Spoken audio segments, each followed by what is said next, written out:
Hi everyone, hello. My name is Anchal Arora and I welcome you all to my YouTube channel The Chem Squad। और आज की video में हम लोग discuss करने वाले हैं थर्मोडायनामिक्स के क्वेश्चंस को। हम लोग पूरे चैप्टर को रिवाइज करेंगे, इससे रिलेटेड हर क्वेश्चन को हम डिस्कस करेंगे, जिसमें सब सब टॉपिक्स कवर हो जाएंगे। जहाँ पे हम शुरू करेंगे थर्मोडायनामिक्स टर्म से और एंड करेंगे स्पॉन्टेनिटी पे, डेल्टा जी पे। तो हर तरह के क्वेश्चंस हम लोग डिस्कस करने वाले हैं। तो let's go. Which of the following statements is true according to the first law of thermodynamics? First law of thermodynamics क्या था?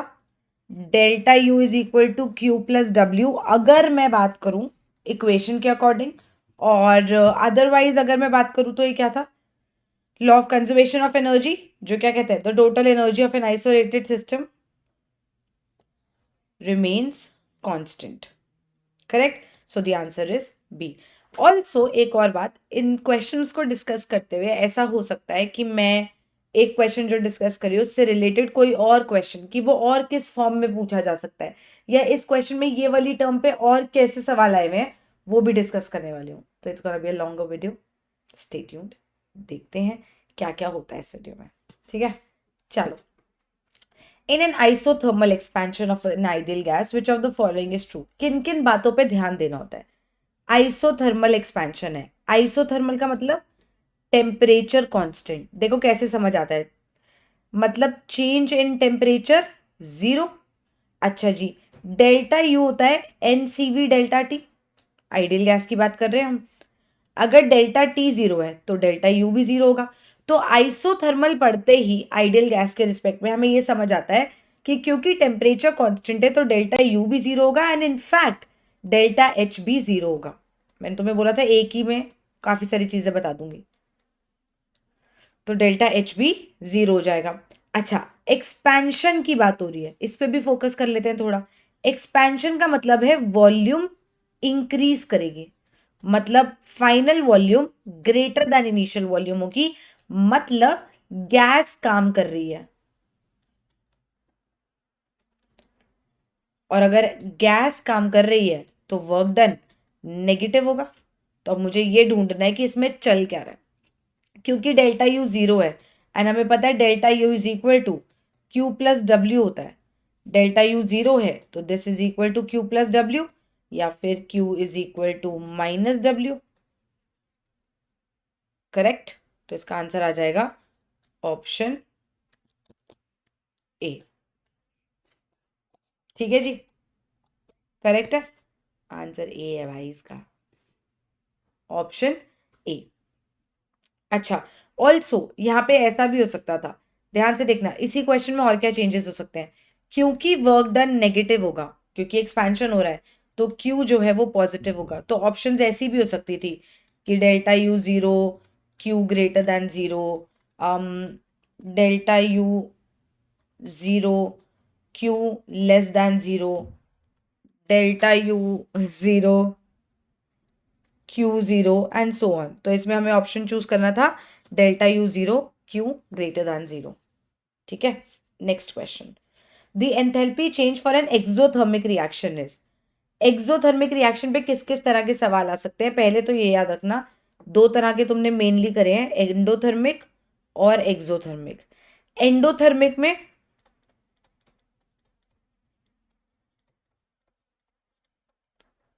डेल्टा एच पॉजिटिव या delta H greater than zero. Exothermic में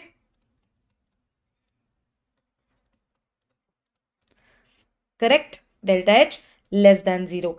अब ये energy of products and reactants के terms में भी आ सकता है। दूसरा टाइप का सवाल, डेल्टा एच होता है ई प्रोडक्ट माइनस ई रिएक्टेंट। करेक्ट, ई प्रोडक्ट माइनस ई रिएक्टेंट नेगेटिव कब होगा? एक्सोथर्मिक रिएक्शन में प्रोडक्ट की एनर्जी रिएक्टेंट से कम होती है। ग्राफ में देखें तो ऐसा दिखता है। ओके, एंड एंडोथर्मिक रिएक्शन में प्रोडक्ट की एनर्जी रिएक्टेंट से ज्यादा होती है, ऐसा दिखता है energy diagram, potential energy diagram. ठीक है जी। तो एक्सोथर्मिक रिएक्शन में डेल्टा एच जो है वो नेगेटिव होता है, ये बात याद रखना। इसमें तीन और तरह के क्वेश्चंस करा दिए मैंने, एक दो तीन सेम क्वेश्चन में। तो एक्चुअली तुम इस वीडियो में 60 क्वेश्चन ही डिस्कस करोगे, 60 से तो बहुत ऊपर करने वाले हो। तो ध्यान से सुनते रहना, विद एवरी क्वेश्चन में क्या नया क्वेश्चन क्रिएट करें और वो भी लिखते रहना. Which thermodynamic quantity is a measure of the disorder or randomness? It is entropy. Entropy chaos बताता है, disorder बताता है, randomness बताता है. Next, in thermodynamics, a process is called reversible when. Reversible processes ऐसे होते हैं जहां पे हर पॉइंट पे सिस्टम और सराउंडिंग जो है वो इक्विलिब्रियम में होते हैं. तो the surroundings are always in equilibrium with the system. तब हम बोलेंगे कि वैसा प्रोसेस जो है वो एक रिवर्सिबल प्रोसेस है. ठीक है जी. नेक्स्ट, अरे which of the following statement is false. ध्यान से देखना, फॉल्स बताना है. गलत स्टेटमेंट कौन सा है? Work is a state function. नहीं नहीं, वर्क तो पाथ फंक्शन था ना, पाथ पे डिपेंड करता है. रिवर्सिबल प्रोसेस के लिए अलग होता है, इरिवर्सिबल प्रोसेस के लिए अलग होता है. तो work is a state function, यही फॉल्स स्टेटमेंट है. जी हाँ, टेम्परेचर स्टेट फंक्शन है. Change in state is completely defined when initial and final states are specified. तभी हम change in state के बारे में बता सकते हैं. And work appears at the boundary of the system. ये भी सही स्टेटमेंट है. वर्क और हीट क्या था? मोड ऑफ एनर्जी ट्रांसफर था. तो work will appear at the boundary. ठीक है जी, ये सही स्टेटमेंट है, ये गलत स्टेटमेंट है. Moving on. Which of the following is an extensive property. क्या होता था यार एक्सटेंसिव एंड इंटेंसिव? इंटेंसिव भी तो पूछ सकता है पेपर में. एक्सटेंसिव प्रॉपर्टीज जो अमाउंट ऑफ सब्सटेंस या अमाउंट ऑफ मैटर पे डिपेंड करती थी, और इंटेंसिव अमाउंट ऑफ मैटर या अमाउंट ऑफ सब्सटेंस पे डिपेंड नहीं करती है. Right right. इनसे मैंने कहा था, याद रख लेना, इंडिपेंडेंट ऑफ मास. ठीक है जी. एक्सटेंसिव प्रॉपर्टी जो अमाउंट पे डिपेंड करती है, वो जैसे मोल्स, जैसे वॉल्यूम, जैसे मास, जैसे हीट कैपेसिटी, ये सब एक्सटेंसिव प्रॉपर्टीज है. इंटेंसिव प्रॉपर्टीज जैसे जैसे टेम्परेचर. राइट. इंटेंसिव प्रॉपर्टीज वो होती हैं जो जैसे density.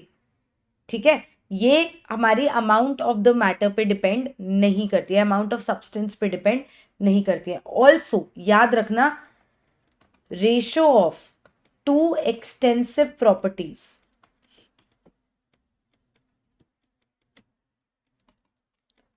is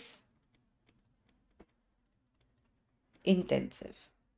The ratio of two extensive properties is intensive. तो ये ratio of two extensive properties है.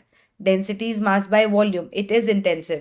Pressure is intensive. Temperature is intensive. Volume is extensive. अच्छा, अगर मैं तुम्हें बोलूँ मोलैरिटी, तो तुम्हें क्या लगता है, एक्सटेंसिव होगा या इंटेंसिव होगा? मोलैरिटी होता है number of moles per unit volume. Moles भी एक्सटेंसिव, वॉल्यूम भी एक्सटेंसिव, तो मोलैरिटी जो है बेटा इंटेंसिव हो जाएगा.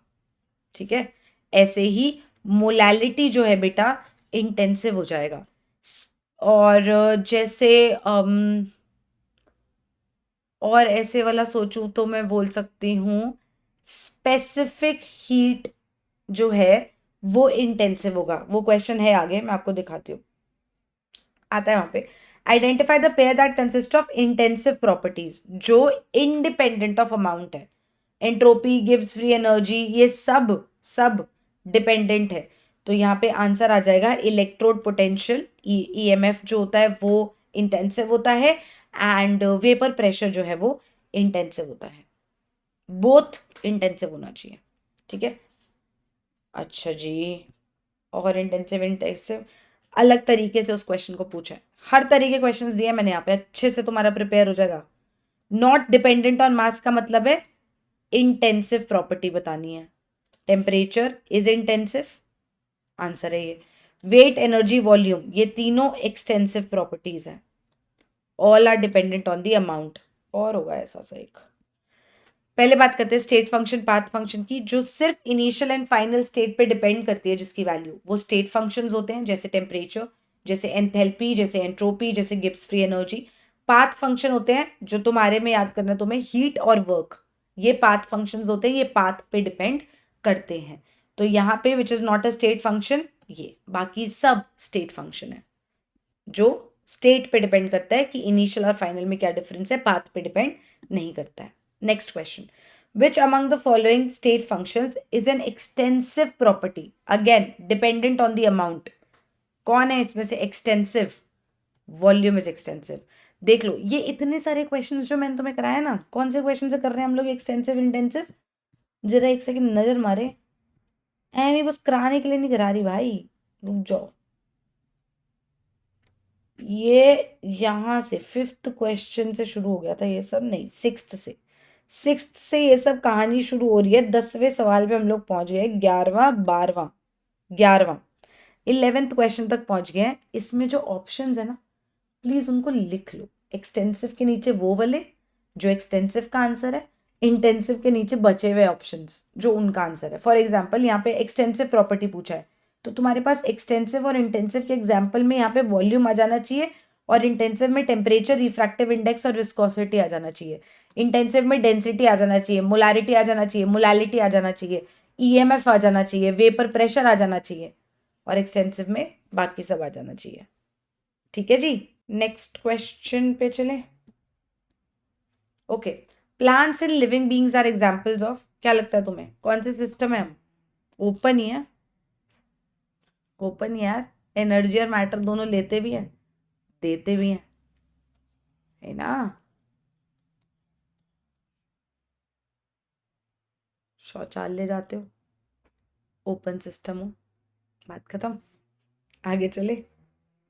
तो इधर तक हमने जो क्वेश्चंस करे हैं, उसमें जितने क्वेश्चंस है, कहीं कोई दिक्कत तकलीफ दुख परेशानी हो तो प्लीज कमेंट सेक्शन में बता देना, उनको सॉर्ट किया जाएगा। नेक्स्ट क्वेश्चन देख लो, इतना भर भर के इंटेंसिव एक्सटेंसिव के क्वेश्चंस है कि किसी भी टाइप में क्वेश्चन आए तुमसे होना चाहिए। अब ये स्टेटमेंट क्वेश्चंस है। Specific heat is an intensive property. Specific heat, किसी भी शब्द के आगे स्पेसिफिक आ जाता है मतलब उसको मास से डिवाइड किया जाता है, इसलिए स्पेसिफिक हीट लिख के दिया है। तो yes, it is an intensive property, क्योंकि ये पर यूनिट मास निकाला जा रहा है, अमाउंट पे डिपेंड नहीं कर रहा है। तो statement 1 is correct. Heat capacity and extensive property सही बात है, तो आंसर आ जाएगा इसका ऑप्शन 1। तो क्वेश्चन नंबर 1 to 13 में कोई दिक्कत हो तो प्लीज कमेंट सेक्शन में बताना। For an isolated system, isolated system में एंट्रोपी बढ़ती है। आइसोलेटेड सिस्टम में entropy is always increasing. Universe is an isolated system जिसमें एंट्रोपी इज ऑलवेज इंक्रीजिंग। ठीक है जी, next, which of the following processes occurs at constant pressure? Constant pressure processes को हम बोलते हैं आइसोबारिक प्रोसेसेस, आइसोकोरिक प्रोसेसेस, यही लिखो। कांस्टेंट वॉल्यूम वाले होते हैं एडियाबैटिक प्रोसेसेस, जिनमें कोई हीट चेंज नहीं होता, जो इंसुलेटेड कंटेनर्स में होते हैं। इंसुलेटेड कंटेनर्स हीट यहां से वहां नहीं जाने देते हैं। ठीक है, आइसोथर्मल प्रोसेसेस कांस्टेंट टेम्परेचर पे होते हैं। आइसोथर्मल प्रोसेसेस कांस्टेंट टेम्परेचर पे होते हैं। तो question number 1 to question number 15 में हमने हर तरह की बात कर ली। हमने open system, close system, isolated system की बात कर लिया है, हमने स्टेट फंक्शन, पाथ फंक्शन की बात कर लिया, हमने इंटेंसिव एक्सटेंसिव प्रॉपर्टीज के हर तरह के क्वेश्चंस कैसे कैसे तरीके से आ सकते हैं वो भी बात कर लिया, and much more. First law of thermodynamics भी थोड़ा सा डिस्कस हो गया था, थोड़ा सा और करते हैं, आते हैं फर्स्ट लॉ ऑफ थर्मोडायनामिक्स में। First law of thermodynamics is the statement of conservation of energy. First law of thermodynamics कहता है कि टोटल एनर्जी जो होती है वो हमेशा कंजर्व्ड रहती है, delta U is equal to Q plus W equation में। Next question, in an isochoric process, isochoric process क्या होता था अभी बताया मैंने। आइसोबारिक मतलब प्रेशर कांस्टेंट, आइसोथर्मल मतलब टेम्परेचर कांस्टेंट, एंड आइसोकोरिक मतलब वॉल्यूम कांस्टेंट। यार जब वॉल्यूम चेंज ही नहीं होगी तो वर्क कैसे होएगा? वर्क मुझे पता है माइनस पी डेल्टा वी होता है। हाँ, बाद में रिवर्सिबल इरिवर्सिबल के अगेंस्ट खेल लो यार। रिवर्सिबल में उसको इंटीग्रेट कर दो, पीडीवी लिख दूं, रिवर्सिबल में इंटीग्रेट कर देना, इरिवर्सिबल में माइनस पी डेल्टा वी करके कर देना। बट द पॉइंट बीइंग कि आइसोकोरिक प्रोसेस में जब वॉल्यूम का चेंज ही नहीं होगा, तो जब चेंज इन वॉल्यूम जीरो है तो वर्क डन आएगा zero. Next question, A gas absorbs 500 joule of heat. Absorbs मतलब पॉजिटिव या नेगेटिव? एक सिस्टम है, गैस है, उसको 500 जूल मिल रहा है, heat given to the system. Chemistry में हीट गिवन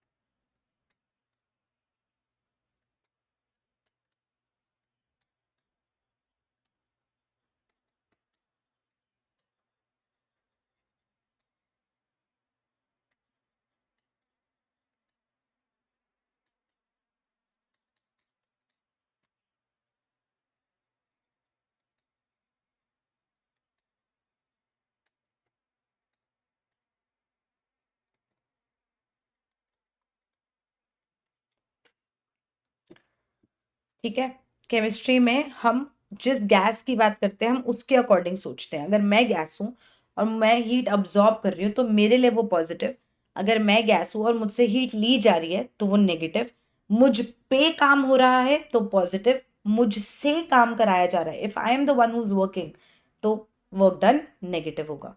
ठीक है, केमिस्ट्री में साइन के बारे में याद रखना। तो gas absorbs 500 joule of heat, मतलब Q is equal to positive 500 joules and performs 200 joules of work। किया जा रहा है, गैस काम कर रही है, मैं गैस हूं, मैं काम कर रही हूं, work done by the system, work done by the gas, it has to be negative. And हमें पता है डेल्टा यू क्या होता है, डेल्टा यू होता है Q plus W.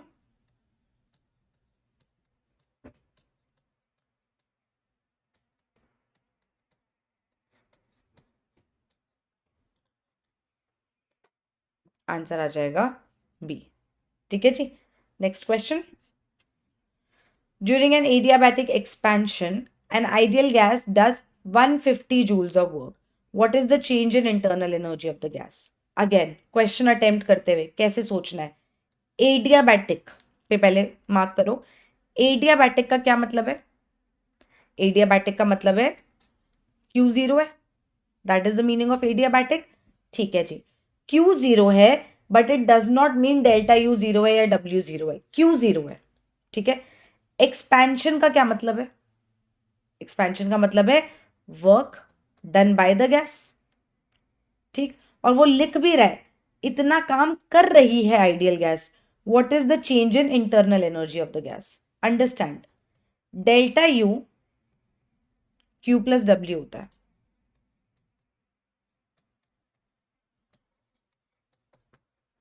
Correct. Now, बहुत अच्छा क्वेश्चन है ये, बहुत अच्छा। उसने नेगेटिव साइन दिया नहीं है, उसने बोला an ideal gas does 150 joules of work. मतलब जब आप वर्क डन लिखोगे तो आप प्लस 150 नहीं लिखोगे, आप माइनस 150 लिखोगे।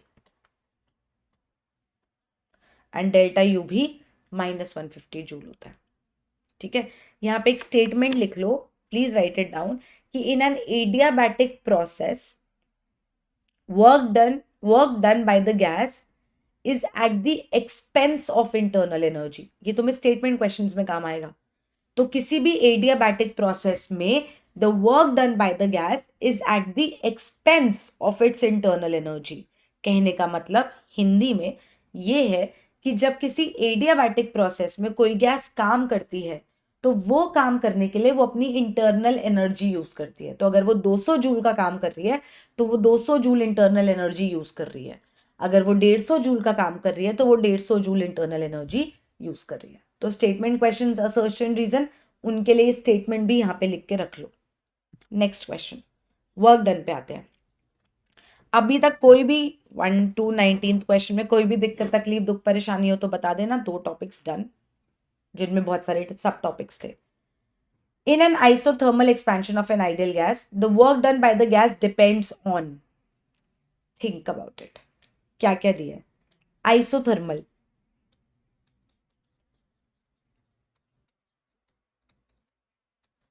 अभी तक जितने मैंने एक्स्ट्रा पेजेस यूज डाले हैं कोई यूज ही नहीं हो रहे, वो खाली जा रहे हैं। आइसोथर्मल का मतलब टेम्परेचर कांस्टेंट, मतलब change in temperature zero. Expansion का मतलब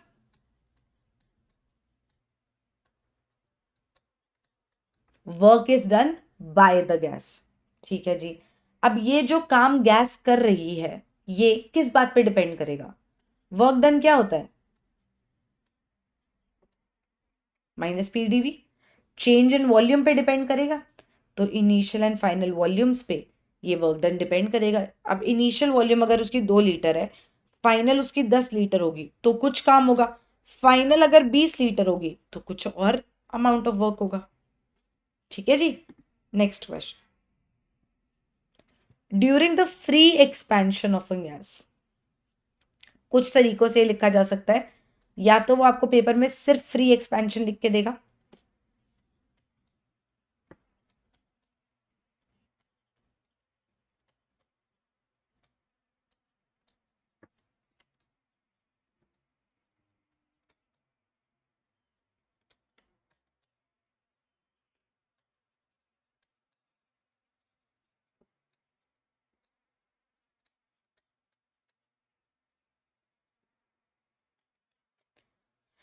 ये 3 तरीके से वो आपको लिख के देगा। या तो वो आपको बोलेगा कि भाई फ्री एक्सपेंशन हुई है, या तो वो आपको बोलेगा in an evacuated container, the gas has expanded into an evacuated container, या तो वो आपको ये लिख के देगा कि gas expanded in vacuum.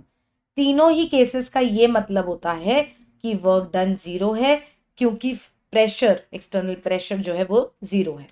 Work done होता है माइनस पी डीवी, उसमें पी एक्सटर्नल जो है वही जीरो है। ठीक है जी। तो चाहे वो रिवर्सिबली करे चाहे वो इरिवर्सिबली करे, अगर आपको ये शब्द दिख गए इसका मतलब वर्क डन जीरो होगा। ठीक है। तो इसी क्वेश्चन में मैंने आपको ये भी बता दिया कि और कैसे पूछा जा सकता है। जब मैं ये चीजें बता रही हूँ उस पर ज्यादा ध्यान देना, क्वेश्चंस तो तुम्हें मिल जाएंगे इंटरनेट पे। ठीक, जो मैं एक्स्ट्रा बातें बता रही हूँ उन पे ज्यादा ध्यान देना। Next, 1 mole of N ideal gas, क्या क्या दिया हुआ है? 1 मोल आइडियल गैस एक्सपैंड्स, मतलब वर्क डन मेरा नेगेटिव आना चाहिए। आइसोथर्मली, आइसोथर्मली का मतलब है टेम्परेचर कांस्टेंट, जिसका मतलब है delta U zero and delta H zero. Initial volume दी है 10 लीटर, फाइनल वॉल्यूम दी है 20 लीटर, वर्क डन बताना है। ठीक है, इनिशियल वॉल्यूम दी है, फाइनल वॉल्यूम दी है, work done by the gas बताना है। ओके, समझो इसको कैसे करेंगे। हाँ जी,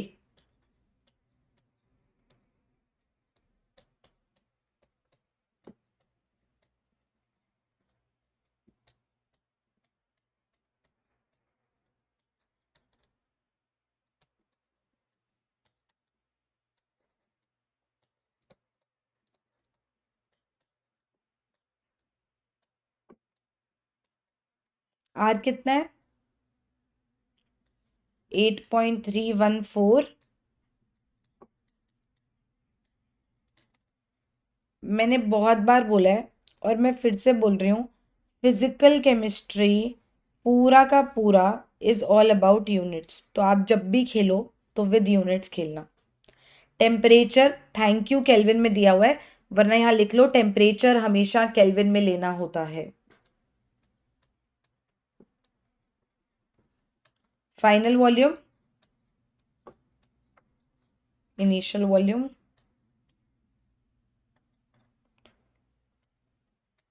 log 2 होता है 0.3, मोल से मोल इनवर्स गया, केल्विन इनवर्स से केल्विन गया, आंसर जूल में आएगा।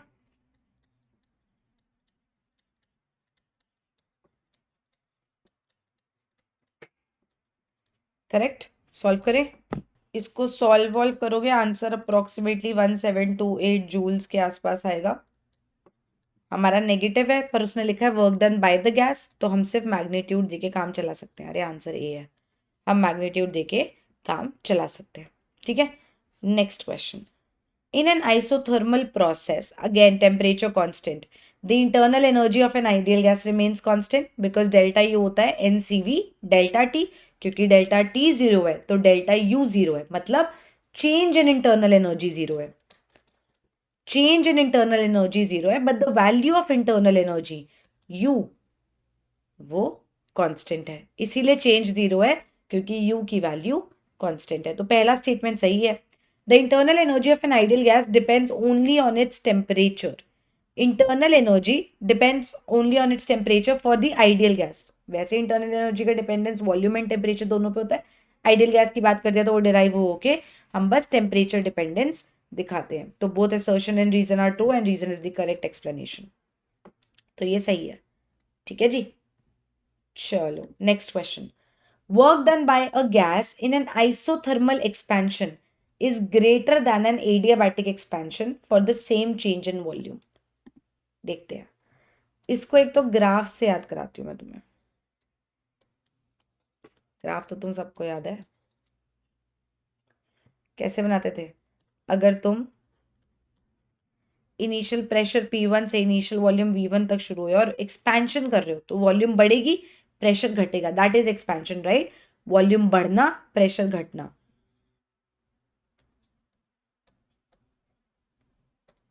ठीक है, एडियाबैटिक एक्सपेंशन में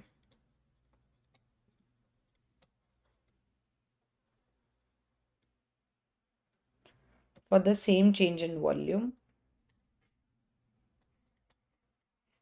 ये हो जाएगा। याद आ गया ग्राफ? ये आइसोथर्मल का होता था, ये एडियाबैटिक का होता था। वर्क डन क्या होता था? Area under the curve. तो एडियाबैटिक एक्सपेंशन में ये एरिया अंडर द कर्व है, एंड आइसोथर्मल में, आइसोथर्मल एक्सपेंशन में ये पूरा एरिया अंडर द कर्व है। तो आइसोथर्मल एक्सपेंशन में यस ज्यादा काम होता है as compare to adiabatic expansion, first statement correct. Then उसका रीजन क्या दिया है? In an isothermal process the temperature remains constant whereas in an adiabatic process the temperature decreases. Is it true though? Isothermal process में temperature constant होता है, बिल्कुल सही बात है। एडियाबैटिक प्रोसेस में Q0, जिसका मतलब है delta U is equal to W. Work done क्या है? Negative. Work is done by the gas expansion, तो डेल्टा यू क्या है बच्चा? नेगेटिव। अगर वर्क डन -x है तो डेल्टा यू भी -x होगा। Delta U will also be -x because Q0 है, करेक्ट। डेल्टा यू क्या होता है? NCV, correct. NCV delta T, negative. अब ध्यान से देखो, नंबर ऑफ मोल्स पॉजिटिव होता है, CV पॉजिटिव होता है, तो मतलब ये change in temperature has to be negative.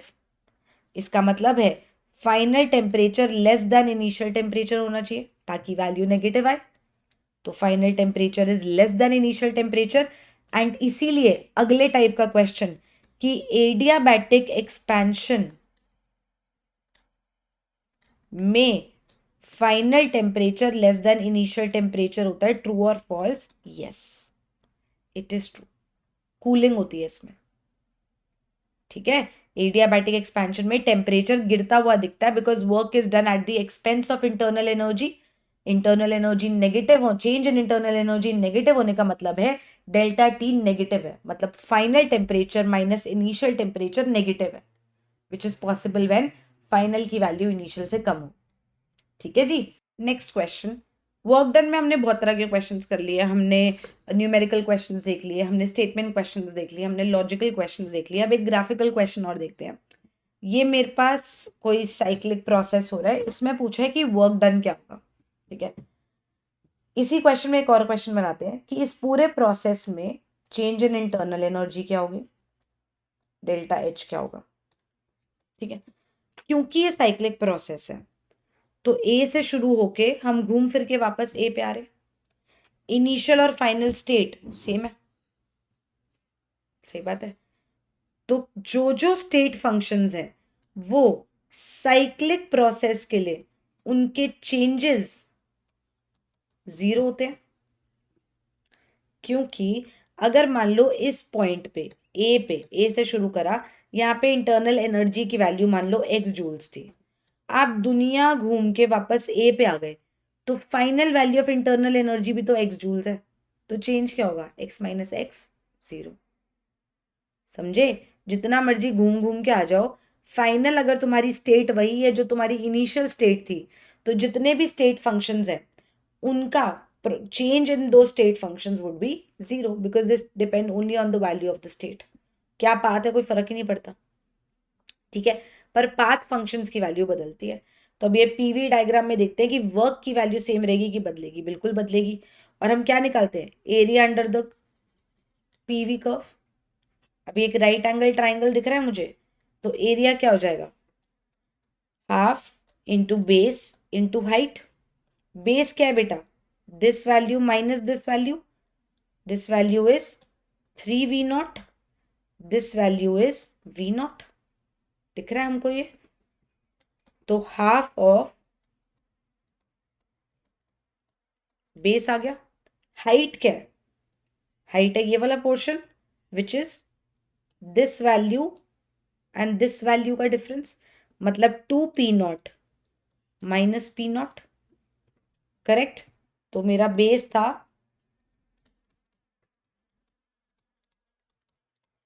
And height है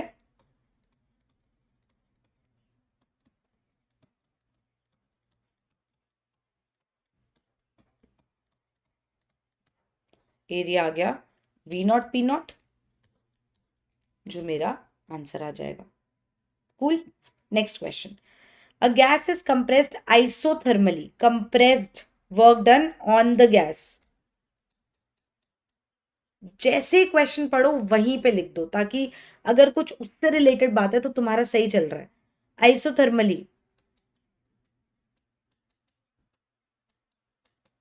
5 सेकेंड लगते हैं लिखने में, आधे बात चेंज हो जाती है। हाफ इट्स इनिशियल वॉल्यूम का मतलब क्या है?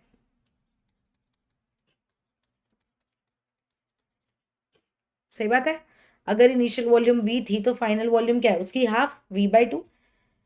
The same gas is compressed separately through an adiabatic process. तो एक है आइसोथर्मल, एक है एडियाबैटिक, लिख लें।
जितनी इंफॉर्मेशन दी थी मैंने सब लिख ली। The same gas is compress separately through an adiabatic process, again the volume is reduce to half. ठीक है, तो दोनों ही केस में इनिशियल वॉल्यूम v है, फाइनल वॉल्यूम v/2 है। इनिशियल वॉल्यूम v है, फाइनल वॉल्यूम v/2 है। अब क्वेश्चन क्या है? Compressing the gas through an adiabatic process will require more work to be done. Compressing the gas isothermally और adiabatically will require the same amount of work to be done. Which of the case, whether compression through isothermal or through adiabatic process, requires more work to be done will depend upon the atomicity of the gas. Compressing the gas isothermally will require more work to be done. Graph याद है? ज्यादा दिमाग लगाना नहीं होता इस question में, graph से हो जाता है। देखो कैसे, ये तो मैंने तुम्हें जो इन्फॉर्मेशन दी है ये आगे के क्वेश्चंस के लिए बहुत काम की है।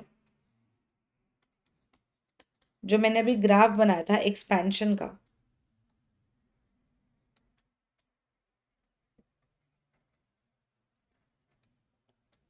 तुम्हें अगर यही वाला ग्राफ याद हो जाए ना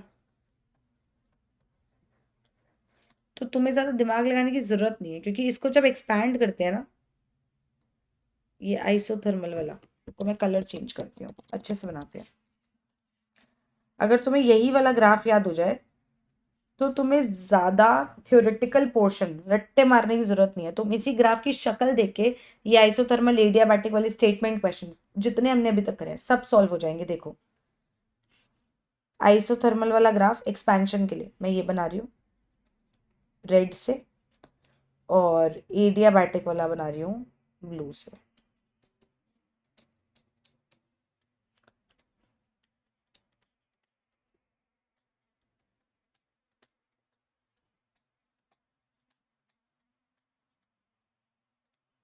ये फाइनल वॉल्यूम है, ये इनिशियल वॉल्यूम है, ये पोर्शन एक्सपेंशन का है, ये पोर्शन एक्सपेंशन का है। करेक्ट। और एक्सपेंशन में मुझे दिख रहा है मुझे एरिया अंडर द कर्व देख के।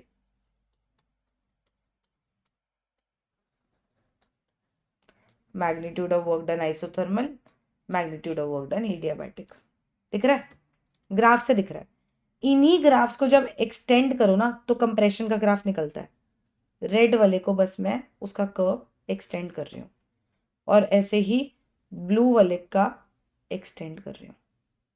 तो तुम्हें दिख रहा होगा कंप्रेशन के केस में ये वाली लाइन ऊपर जा रही है ब्लू वाली, तो उसका एरिया अंडर द कर्व ये पूरा रीजन होएगा, और रेड वाली के लिए एरिया अंडर द कर्व सिर्फ ये वाला रीजन होगा। दिख रहा है ये चीज? करेक्ट।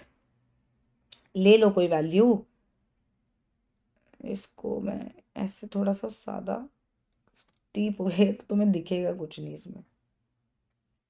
अगर मैं ये वाली वैल्यू ले लूँ, अरे स्ट्रेट लाइन भी तो नहीं बनती ना मुझसे, दोनों को थोड़ी सी टेढ़ी लाते। इसकी वॉल्यूम ये, इसकी वॉल्यूम ये, डिफरेंस दिख रहा है? तो अगर तुम कंप्रेशन वाले एरिया में जाओगे, कंप्रेशन, तो तुम्हें दिखेगा बेटा एडियाबैटिक का गेम आइसोथर्मल से ज़्यादा है। तो तुम एक ग्राफ से बस खेल पाओगे, तुम्हें ज़्यादा दिमाग लगाने की ज़रूरत ही नहीं है।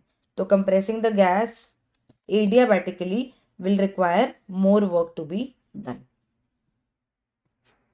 ठीक है जी, next question. 0.04 mole of an ideal monatomic gas is allowed to expand adiabatically so that its temperature changes from this to this. The work done during this expansion is nearly equal to. ठीक है, okay. Monoatomic gas जैसे argon, argon के लिए अपन को CV निकालना सिखाया हुआ है, सिखाया हुआ है। आर्गन के लिए सीवी की वैल्यू क्या होगी? 3/2R होती है। याद है कैसे? वो डिग्रीज ऑफ फ्रीडम तुम्हें कराया होगा क्लासरूम्स में, या मुझसे बड़ा है तो मैंने तो कराया ही था। तो इसमें क्या होता था, सीवी कैसे निकालते थे? सीवी होता था कितने डिग्रीज ऑफ फ्रीडम है इनटू R/2। ठीक है, ये degrees of freedom translational, rotational, vibration निकाली जाती थी। और मोनोटॉमिक के केस में सिर्फ 3 ट्रांसलेशनल मोशंस की 3 डिग्री ऑफ फ्रीडम होते थे, एंड रोटेशनल और वाइब्रेशनल उसमें काउंट नहीं होता था। तो इसीलिए for a monoatomic gas CV की वैल्यू थी 3 translational degree of freedom into 1/2R, तो 3/2R हो जाती थी। एडियाबैटिकली एक्सपैंड कर रहे हैं अगर हम इस गैस को, टेम्परेचर का चेंज आपको दिया हुआ है, देख लो एक्सपैंड कर रहे हैं तो final temperature is less than initial temperature है, because delta U is also negative and work done is also negative. तो ये यहाँ भी दिख गया है। छोटी छोटी चीजों पे ध्यान दिया करो ताकि ये क्वेश्चन गलत ना हो। The work done during expansion is nearly equal to. Now हमें पता है एडियाबैटिक है तो Q 0 होगा, मतलब delta U is equal to W होगा। एंड एक्सपेंशन है तो W भी नेगेटिव है, डेल्टा यू भी नेगेटिव है, तो work done is equal to NCV delta T। Number of moles कितना हो जाएगा? नंबर ऑफ मोल्स दिया हुआ है 0.04 मोल्स। CV कितना दिया हुआ है? 3/2R। R की कौन सी वैल्यू लेनी है वो अभी हम सोचेंगे।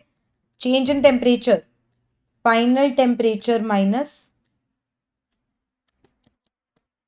Initial temperature. करेक्ट जा रहे हैं यहां तक? अच्छा जी, अब ध्यान से देखो, हमारे पास जो भी आंसर है वो जूल्स में है। अगर वो जूल्स में है इसका मतलब मुझे आर को 8.314 जूल पर केल्विन पर मोल लेना होगा। करेक्ट, तो इसको तो 0.02 कर देते हैं। यूनिट्स रखना भैया, फिजिकल केमिस्ट्री है, प्लीज यूनिट्स रखना ताकि गलती होने के चांसेस कम हो जाए। माइनस, सॉल्व वॉल्व करोगे आंसर आ जाएगा 300 इंटू 8.314 इंटू 3 इंटू 0.02 कितना आएगा? माइनस ऑफ 149.6 जूल्स आएगा, विच इज ऑप्शन 4th। ठीक है जी, नेक्स्ट क्वेश्चन देखें। If a gas changes volume from 2 litres to 10 litres at a constant temperature of 300 kelvin, change in volume, expansion है, work done positive आना चाहिए। Change in internal energy बताना है, constant temperature है यार, चेंज इन इंटरनल एनर्जी 0 हो जाएगा। Isothermal process है, पूछने का तरीका अलग है। ये सारे क्वेश्चंस थे वर्क डन के क्वेश्चंस। अगर आपको थोड़ी सी भी दिक्कत, तकलीफ, दुख, परेशानी है इन 10 क्वेश्चंस में तो प्लीज मुझे बताना। आई हैव मेड श्योर कि मैं हर तरह का कोई ना कोई क्वेश्चन जरूर उठाऊं जिनमें तुम फंसते हो। जो सिंपल न्यूमेरिकल क्वेश्चंस होते हैं उनमें तुम इतना फंसते नहीं हो, पर जहां तुम फंस सकते हो, आई हैव ट्राइड कि मैं वो वाले क्वेश्चंस उठाऊं। फिर भी कोई दिक्कत हो तो प्लीज कमेंट सेक्शन में बता देना। ठीक है, आगे चलते हैं। Heat capacity. For an ideal gas, the relationship between molar specific heats at constant pressure and constant temperature is Cp is equal to Cv plus R। ठीक है, अब यहाँ पे मोलर है, मोलर है 1 मोल।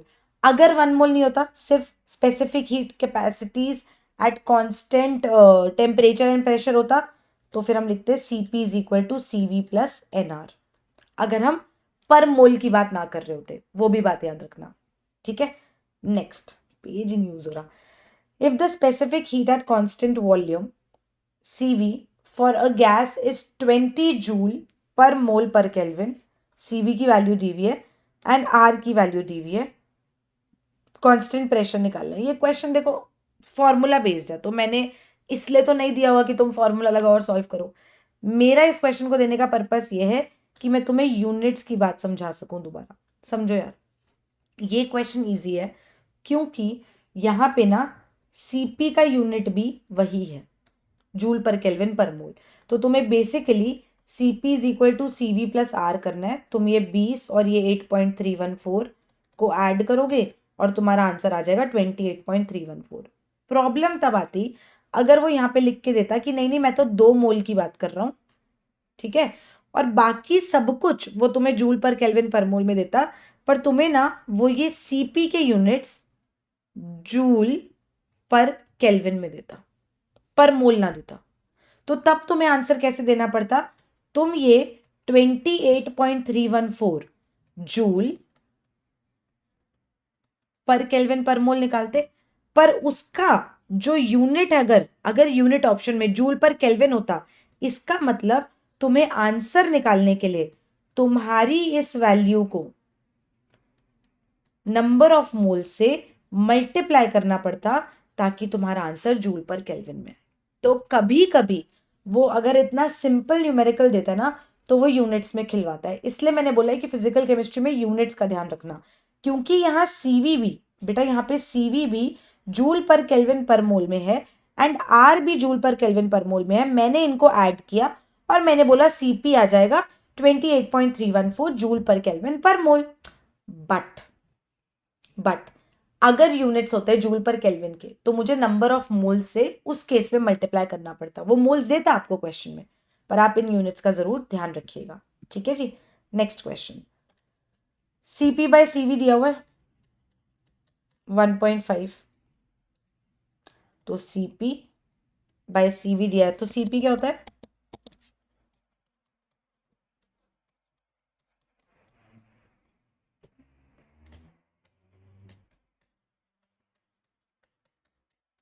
कोई दिक्कत, यहां तक कोई दिक्कत,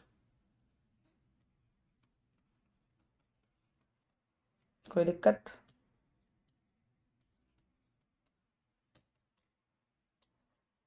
कोई दिक्कत,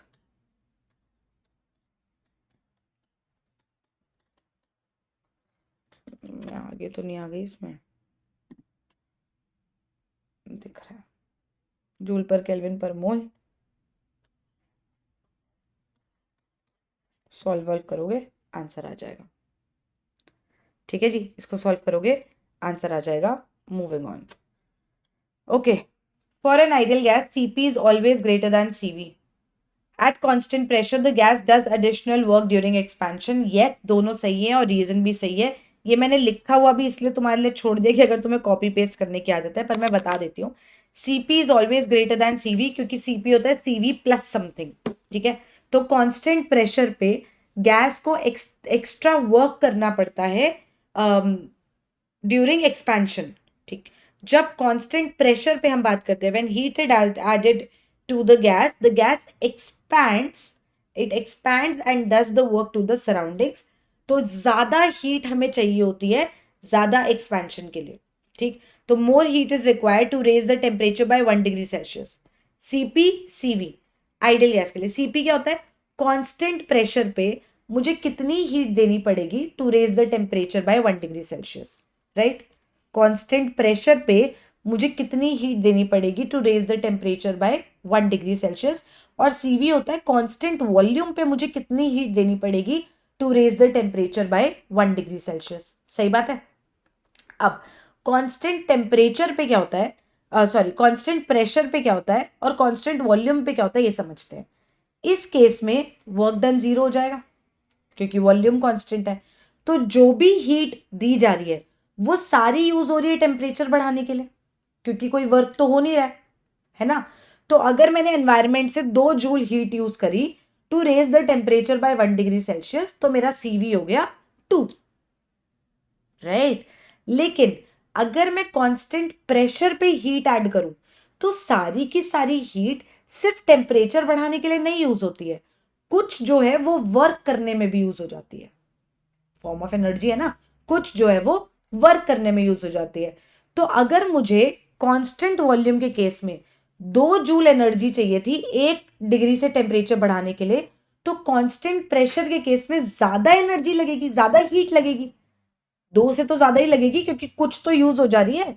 मान लो अगर मैंने 2 जूल दी तो मान लो 0.5 तो यूज हो गई वर्क में, तो 1.5 ही तो बची, तो मुझे और थोड़ी देनी पड़ेगी। तो सीपी की वैल्यू सीवी से ग्रेटर होती है। गेम समझ आई? अच्छा क्वेश्चन है ये। ठीक है जी। नेक्स्ट क्वेश्चन देख लो, हर टॉपिक पे कितने सारे क्वेश्चंस हैं इसमें, तो तुम्हारी अच्छे से रिवीजन हो जाएगी। द फैक्टर दिस, ये सीपी और सीवी को दिखाने का एक दूसरा तरीका है, heat change at constant pressure, heat change at constant volume type का। चेंज इन कितनी हीट देनी पड़े to to carry out a particular rise in temperature, कितनी हीट देनी पड़े to carry out a particular rise in temperature, constant pressure पे, constant volume पे, this value is equal to are.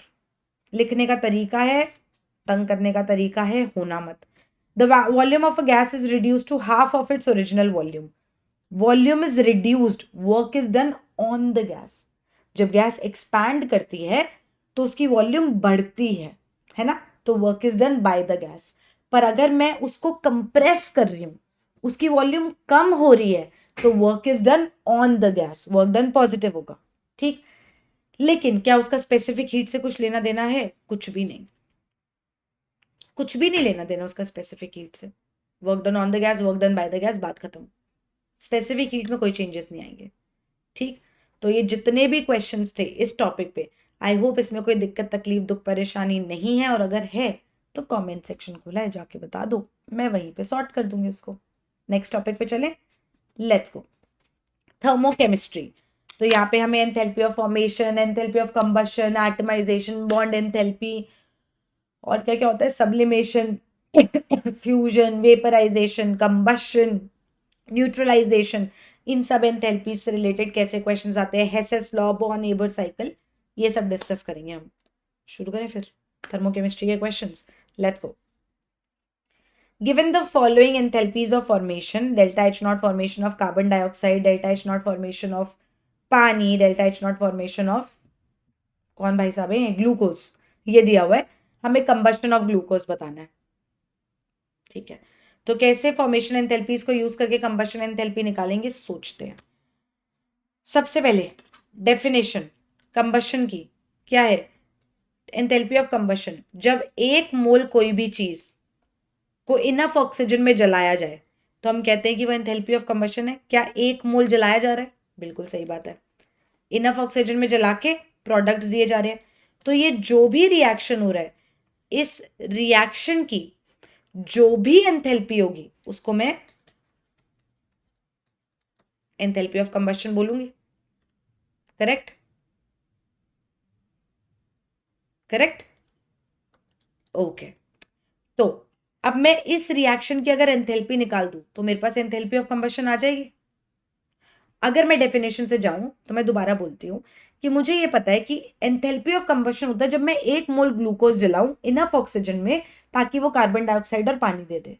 क्या मैं इस रिएक्शन में 1 मोल ग्लूकोज जला रही हूँ इनफ ऑक्सीजन में? तो इस रिएक्शन का जो भी एंथैल्पी चेंज होगा वही तो मेरा एंथैल्पी ऑफ कंबशन है बाय डेफिनेशन, और वही वो पूछ रहा है। तो रिएक्शन की एंथैल्पी तो मुझे निकालनी आती है फॉर्मेशन के टर्म्स में, क्या होता है, प्रोडक्ट माइनस रिएक्टेंट, राइट। तो 6 into enthalpy of formation of carbon dioxide plus 6 into enthalpy of formation of पानी माइनस, ये प्रोडक्ट हो गए, रिएक्टेंट्स की माइनस होगी, minus enthalpy of formation of glucose, correct, minus 6 into delta H formation of oxygen. वो अपनी standard state में है तो उसकी डेल्टा एच फॉर्मेशन तो 0 है। तो इस वैल्यू को इतना सॉल्व करोगे तो तुम्हारा आंसर आ जाएगा। जो भी डेल्टा एच रिएक्शन आएगा वही एक्चुअली डेल्टा एच कंबशन है। थर्मोकेमिस्ट्री में ना मैं तुम्हें एक चीज सजेस्ट करूंगी, जितना थॉरो तुम डेफिनेशंस के साथ हो गए उतना इजी हो जाएगा तुम्हारे लिए थर्मोकेमिस्ट्री के क्वेश्चन सॉल्व करना। सच में, रियली ऐसा ही होता है। डेल्टा एच फॉर्मेशन क्या है? डेल्टा एच फॉर्मेशन होता है द अमाउंट ऑफ, नहीं, the enthalpy change, amount of enthalpy change when 1 mole of a substance, जिसकी बात हो रही है, is formed from its reactants in their standard elemental state. अगर 1 मोल प्रोडक्ट बने और रिएक्टेंट्स अपनी स्टैंडर्ड एलिमेंटल स्टेट में हो, तो उस रिएक्शन की जो भी एंथैल्पी चेंज होगी उसको हम एंथैल्पी ऑफ फॉर्मेशन कहेंगे। ठीक है, तो अगर तुम्हें डेफिनेशंस का थोड़ा अंदाजा है तो तुम्हारी गलती होगी नहीं। एक और चीज तुम्हारे याद रखने के लिए, ताकि तुम्हारे पेपर में गलती ना हो, डेल्टा एच रिएक्शन अगर तुम्हें फॉर्मेशन की टर्म्स में लिखना है, डेल्टा एच फॉर्मेशन की टर्म्स में, तो प्रोडक्ट माइनस रिएक्टेंट होता है। अगर तुम्हें बॉन्ड एनर्जी की टाइम्स पे लिखना है तो रिएक्टेंट माइनस प्रोडक्ट होता है। कंबशन के अकॉर्डिंग लिखना है तो भी वो रिएक्टेंट माइनस प्रोडक्ट आता है। पूरा हेसेस लॉ खेल के वो आता ही रिएक्टेंट माइनस प्रोडक्ट है, जबरदस्ती ऐसा नहीं होता है। और बाकी हर केस में प्रोडक्ट माइनस रिएक्टेंट होता है। ठीक है, तो बॉन्ड एनर्जी और कंबशन में याद रखना कि वो रिएक्टेंट माइनस प्रोडक्ट करना होता है, तो तुम्हारे कभी आंसर्स गलत ही नहीं होंगे। क्वेश्चन पढ़ो अगला। The bond dissociation energies of H2Cl2 and HCl are given as this. Calculate the enthalpy change for the reaction. Bond energies के टर्म्स में करना होता है, तो रिएक्टेंट माइनस प्रोडक्ट करोगे तो कभी गलत नहीं आएगा। हाँ, अब ये कैसे क्यों काय को, तो वो पूरा हेसेस लॉ है, वो मैंने पढ़ाया हुआ है। अगर मुझसे पढ़ा तो तुम्हें आता है, अगर कहीं से भी पढ़ा तो ये तो आता ही होगा कि ये रट्टा नहीं है कि रिएक्टेंट माइनस प्रोडक्ट करना है, इसके पीछे लॉजिक है। ठीक है, तो अभी के लिए क्वेश्चन करते हैं। रिएक्टेंट माइनस प्रोडक्ट करेंगे तो क्या होगा? H2 और Cl2 की बॉन्ड डिसोसिएशन एनर्जीज ऐड होंगी, माइनस प्रोडक्ट की माइनस होगी, तो ये हो जाएगा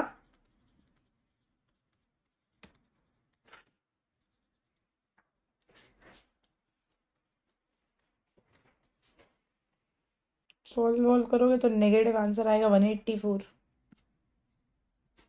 आगे चले। Which statement correctly describes an endothermic chemical reaction? मैंने आपको बताया एंडोथर्मिक क्या होता है, जहां पे प्रोडक्ट की एनर्जी रिएक्टेंट से ज्यादा होती है, डेल्टा एच की वैल्यू पॉजिटिव आती है। तो प्रोडक्ट की energy higher potential energy than the reactants and delta H is greater than 0। Statement में पूछ लिया मैंने, वो आपको आते हैं ऐसे स्टेटमेंट क्वेश्चंस, तो be ready. Next, delta H दिया हुआ है आपको इस रिएक्शन के लिए। What is the delta H for this reaction?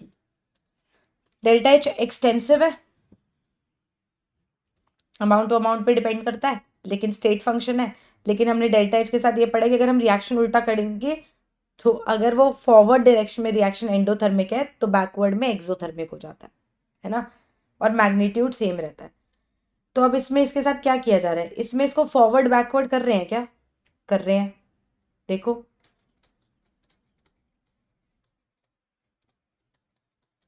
ये रिएक्शन था, फाइनल में ये जो मेरा रिएक्टेंट है ये प्रोडक्ट बन गया है, तो मैं इस रिएक्शन को उल्टा कर रही हूं।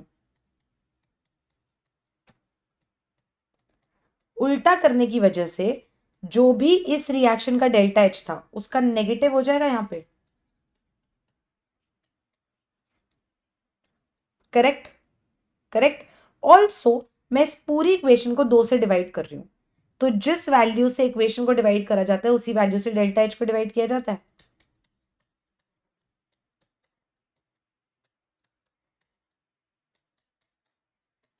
तो फाइनल आंसर आ जाएगा -114/2 which is negative of 57।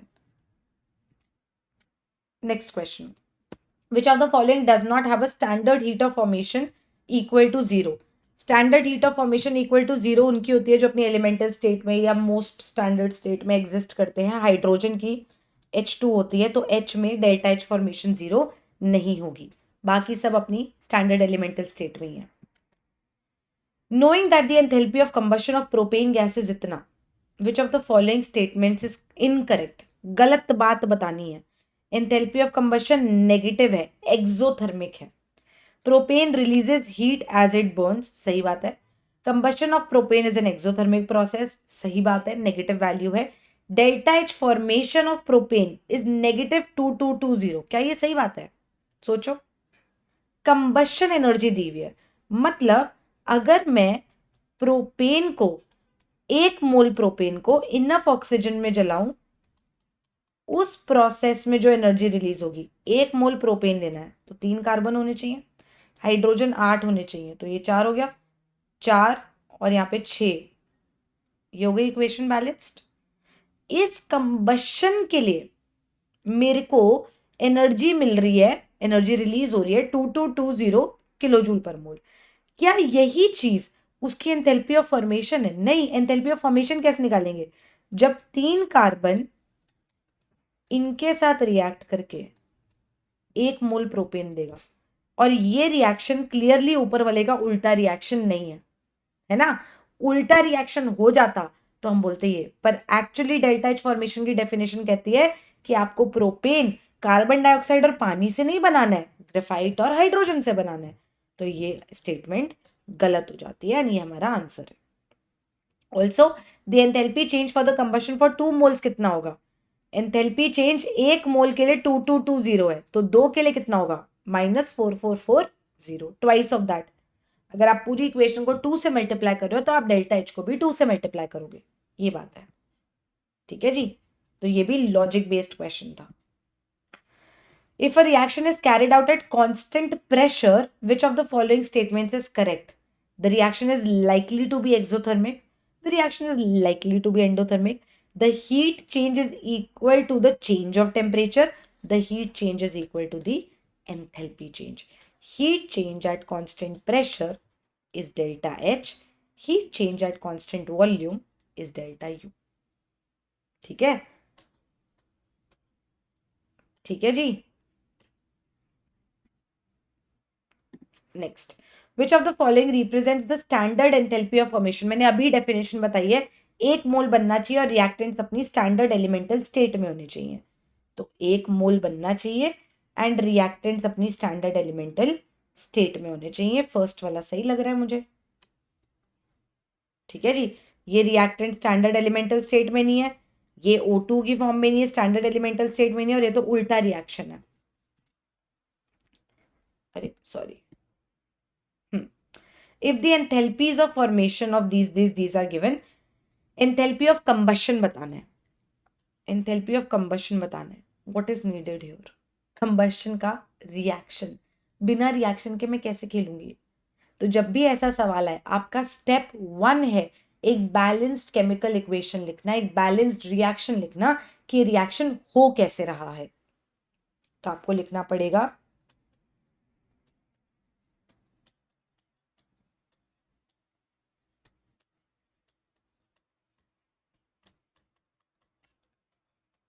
Enthalpy of combustion कहता है 1 मोल रिएक्टेंट जले, तो बैलेंस करूंगी तो यहाँ 2 कार्बन होने चाहिए, हाइड्रोजन बैलेंस हो गया, ये 2 ऑक्सीजन, 4 6, तो ये 3O2 हो गया। अब ये बैलेंस्ड केमिकल इक्वेशन है, ध्यान से देखो, इस रिएक्शन की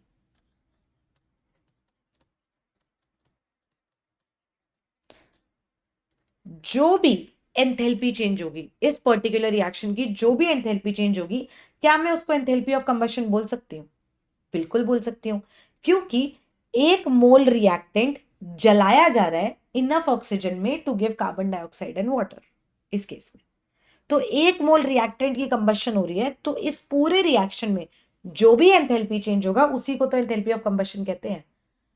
और वो जो भी एंथैल्पी चेंज कैसे निकलेगा, ये डेल्टा एच रिएक्शन कैसे निकलेगा? फॉर्मेशन एंथैल्पीज दी है, प्रोडक्ट माइनस रिएक्टेंट कर दो, तो 2 इंटू कार्बन डाइऑक्साइड वाली प्रोडक्ट पहला प्लस 2 इंटू पानी प्रोडक्ट दूसरा, प्रोडक्ट्स की delta H formation minus reactant की डेल्टा एच फॉर्मेशन, ऑक्सीजन की तो 0 होगी, स्टैंडर्ड एलिमेंटल स्टेट में है, इसको कैलकुलेट करोगे, यही आपका एंथैल्पी ऑफ कंबशन आ जाएगा। मेरा काम है तरीका सिखाना, मैथ तुम कर लेना पीछे। नेक्स्ट क्वेश्चन, ये क्वेश्चन में हमें डेल्टा एच नॉट फॉर्मेशन दिया हुआ है, इसका डेल्टा एच नॉट फॉर्मेशन दिया हुआ है, इसका बॉन्ड एनर्जी NH की दी है, HH की दी है, वेपराइजेशन एंथैल्पी दी है और एन बॉन्ड एनर्जी निकालनी है N2H4 में, मतलब मुझे N ट्रिपल बॉन्ड N नहीं निकालना है, मुझे N बॉन्ड एनर्जी निकालनी है इसमें, which is a single bond energy. तो इस क्वेश्चन में मुझे एक भी इक्वेशन नहीं दी हुई है, एक भी इक्वेशन नहीं दी हुआ है, मुझे इक्वेशन खुद से सोचनी है। तो मैं शुरू से शुरू करूंगी। मैं सोचूंगी कि डेल्टा एच फॉर्मेशन इसका दिया हुआ है, इसके अकॉर्डिंग रिएक्शन क्या बनेगा, इसका दिया हुआ है, इसके अकॉर्डिंग रिएक्शन क्या बनेगा। कंपैरेटिवली ये छोटा रिएक्शन है, ये इजियर रिएक्शन है, तो मैं यहां से शुरू करूंगी। तो आई वुड से कि अगर मुझे delta H formation of ammonia दिया हुआ है -46, इसका मतलब क्या है कि अगर मैं 1 मोल अमोनिया बनाऊं N2 gas plus 3H2 gas लेके, लेकिन मुझे 1 मोल अमोनिया बनाना है, तो मुझे ये इक्वेशन लेनी पड़ेगी, बैलेंस्ड इक्वेशन। तो मेरे पास 1 मोल अमोनिया बनेगा। इस रिएक्शन जिसमें मेरे पास 1 मोल अमोनिया बन रहा है using reactants in the standard elemental state, इस रिएक्शन की जो भी एंथैल्पी चेंज होगी उसी को बोलते हैं delta H formation.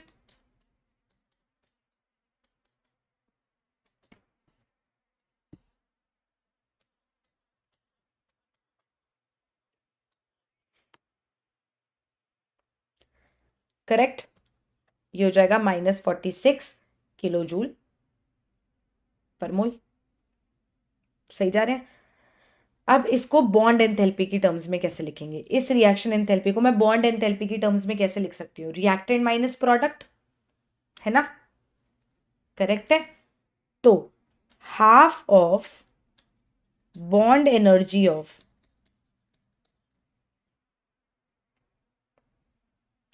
N triple bond N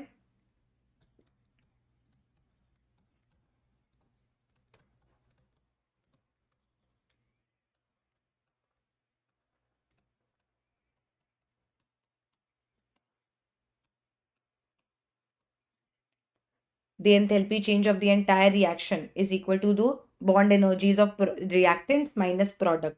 product में मैंने यहाँ 3 से मल्टीप्लाई क्यों किया, क्योंकि एक NH3 में 3 NH बॉन्ड्स हैं, एक NH3 में 3 NH बॉन्ड्स हैं। ये मुझे पता नहीं है, इसको मैं एज इट इज लिखती हूँ।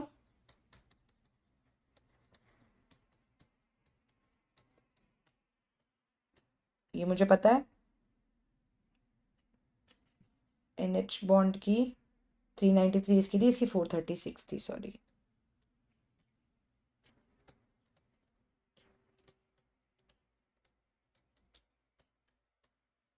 इसको सॉल्व करेंगे तो bond energy of N triple bond N आ जाएगी, और ये bond energy of N triple bond N हमारे सामने आएगी 958 आएगी, सॉल्व करोगे तो।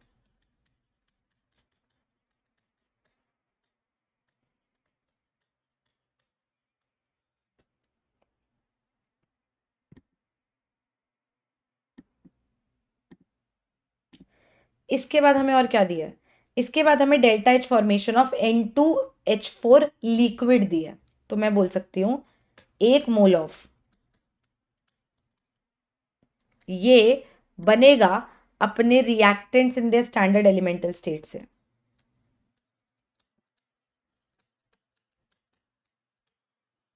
बैलेंस कर लें, 1 मोल बनाना है, N2 + 2H2 करके हो जाएगा। डेल्टा एच फॉर्मेशन दिया हुआ है, कितना दिया हुआ है इसकी वैल्यू, इसकी वैल्यू दी हुई है 50, 50, करेक्ट। अच्छा, अब मुझे डेल्टा एच वेपराइजेशन भी कहीं ना कहीं तो घुसाना है। देखो, जो भी बॉन्ड एनर्जीज है वो गैशियस बॉन्ड्स के बारे में बात करता है, पर यहां तो लिक्विड है, तो मुझे गैशियस N2H4 चाहिए गैशियस बॉन्ड्स की कहानी जानने के लिए, है ना। बॉन्ड एनर्जी क्या होता है, 1 mole of gaseous covalent bond को तोड़ने के लिए कितनी एनर्जी चाहिए, या 1 mole of gaseous covalent bond के बनने पे कितनी एनर्जी रिलीज होती है। Gaseous covalent bond is the important part, पर ये तो गैस है नहीं। तो अगर मैं इस रिएक्शन को उल्टा करूं, क्योंकि मैं डेफिनेशन से ही खेल सकती हूँ इसमें,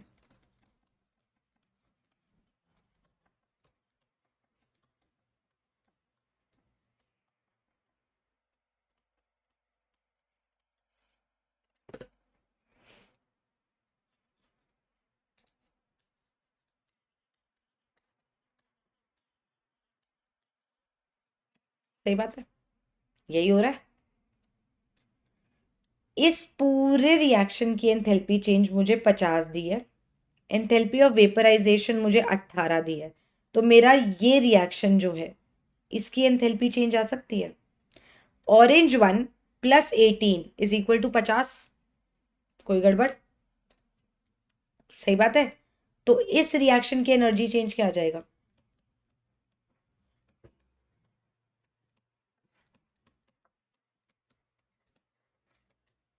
हाँ जी, 50 माइनस 18 या 50 प्लस 18? पहली बात तो भाई ये 50 है तो ये -50 होगा, रिएक्शन उल्टा करा है मैंने। तो -50 -18 इस रिएक्शन के लिए निकालना है मुझे। तो मेरे को पता है 18 प्लस ये x मान लेते हैं, 18 plus x is equal to -50, तो x इज इक्वल टू -68। तो इस रिएक्शन की एंथैल्पी चेंज आ गई -68। यहां तक पहुंच गए? क्योंकि मुझे गैशियस चाहिए यार, गैशियस बॉन्ड्स होंगे तभी तो मैं बॉन्ड एनर्जी निकालूंगी। अब इसमें खेल सकते हैं आराम से।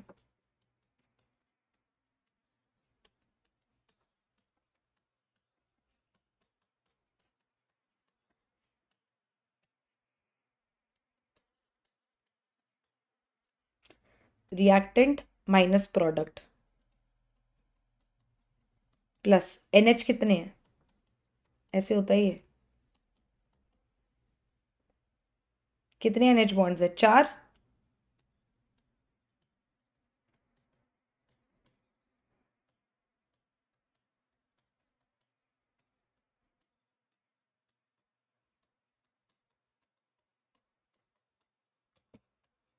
एंथैल्पी चेंज मैंने लिख दिया in terms of bond energies. NN की बॉन्ड एनर्जी मुझे निकालनी है। NH की दी हुई है क्या पेपर में? बिल्कुल दी हुई है, ये देखो। NH की मेरे को दी हुई है 393 किलो जूल पर मोल। N ट्रिपल बॉन्ड N की मैंने अभी निकाली है 958।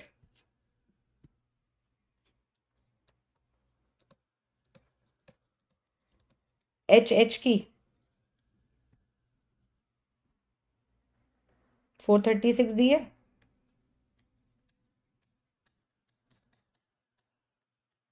इसको सॉल्व कर दोगे तो NN की आ नहीं जाएगी, आ तो गई, और ये NN की वैल्यू आ जाएगी तुम्हारी 190। क्वेश्चन खत्म। ऐसे सोचना होता है। डेफिनेशन ना पता होती तो मैं क्वेश्चन अप्रोच ही ना कर पाती। मैंने पहले delta H formation of ammonia वाले पार्ट को यूज करके, delta H formation of ammonia वाले पार्ट को यूज करके मैंने N N N triple bond N की बॉन्ड एनर्जी निकाली। ठीक है, फिर मैंने इसके डेल्टा एच फॉर्मेशन और इस वेपराइजेशन से इक्वेशन इसकी और N2H2 की निकाली। फिर वहां से मेरी NN सिंगल बॉन्ड की बॉन्ड एनर्जी आ जाए। तो डेफिनेशन याद होना बहुत जरूरी है इस क्वेश्चन में। ठीक है जी, आगे चले, लेट्स गो। अच्छा क्वेश्चन था ये, थोड़ा हार्ड लेवल पे था पर समझने के लिए पूरा कॉन्सेप्ट बहुत जरूरी क्वेश्चन है ये। Next next question. Using the following data, mark the options where delta H is correctly written for the given reaction. Given that H plus plus OH minus gives H2O, delta H is इतना, जिसको हम neutralisation कहते हैं, enthalpy of neutralisation दिया हुआ है हमें। Delta H solution of HA दिया हुआ है, delta H solution of HB दिया हुआ है, मतलब दो गैसेज है, उनको पानी में डिजोल्व करने के लिए उनके एंथैल्पी ऑफ सोल्यूशन दिया हुआ है, और उसके बाद हम उनको ब्रेक डाउन करके बात समझ रहे हैं।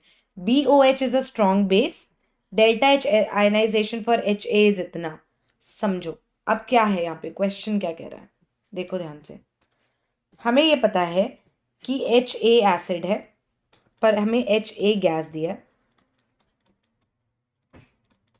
BOH गैस दिया है ना। हमें HA गैस BOH गैस के बाद हमें बात करनी है, उनको एक्वस सोल्यूशन बनाना है।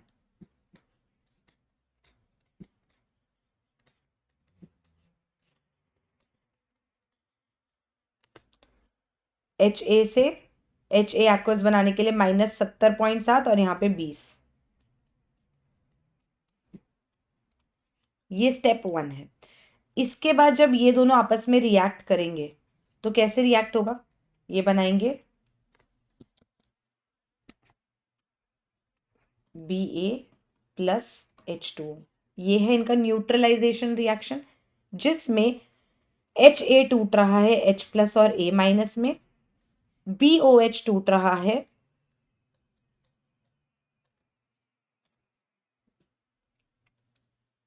इसमें, और ये एंथैल्पी ऑफ न्यूट्रलाइजेशन है जो हमें दी है। इसके टूटने के लिए कितनी एनर्जी देनी पड़ रही है? 15 किलो जूल। और ये स्ट्रॉन्ग है तो इसके लिए कोई एनर्जी नहीं देनी पड़ेगी। इससे ये न्यूट्रलाइजेशन एंथैल्पी है -57.1 किलो जूल। 57.3 दिया, या तो 57.3 लिख लेते हैं। ठीक है जी। अब उन्होंने पूछा है कि मुझे आप बता दो कि ये एंथैल्पी ऑफ रिएक्शन क्या होगा। अगर मैं इस पार्ट को देखूं तो Ha गैस से H plus aqueous plus A minus aqueous है।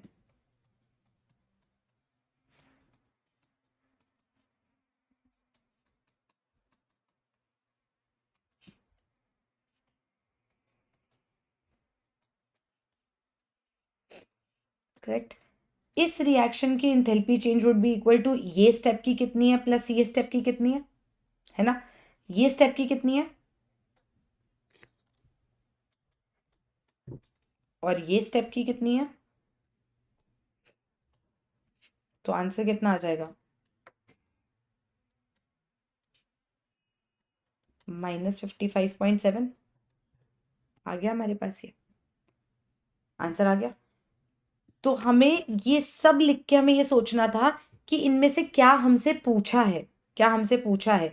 H A एक्वस से H plus plus A minus, ये वाला 15 है, तो यहां से यहां जाने का क्या होगा, ये क्वेश्चन था। तो हमें हर केस में देखना है कि क्या हमारा आंसर वो आ रहा है जो उसने दिया है, तो हमारा इस केस में वो आ जाएगा। अच्छा क्वेश्चन था ये भी। नेक्स्ट, बॉन्ड एनर्जीज दी हुई है पीएच एंड पीपी की। The difference in the heat of atomisation, देख लो मैंने अपनी तरफ से हर तरह के क्वेश्चंस को करवाया। यहाँ पे हीट ऑफ एटमाइजेशन की बात है। एंथैल्पी ऑफ एटमाइजेशन क्या होता है? एक मोल चीज अपने कॉरस्पॉन्डिंग गैशियस एटम्स में टूटे, सॉलिड हो सकती है, लिक्विड हो सकती है, गैस हो सकती है।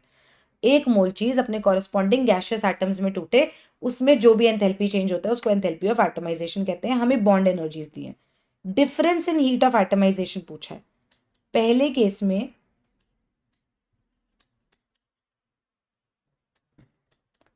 ये है गैशियस एटम्स। इस रिएक्शन की एंथैल्पी चेंज जो भी होगी, जहां पे एक मोल चीज टूट के अपने गैशियस एटम्स बनाए, उसको हम enthalpy of atomization of PH3 कहेंगे। करेक्ट। सेकंड है, एक मोल P2H4 टूट के,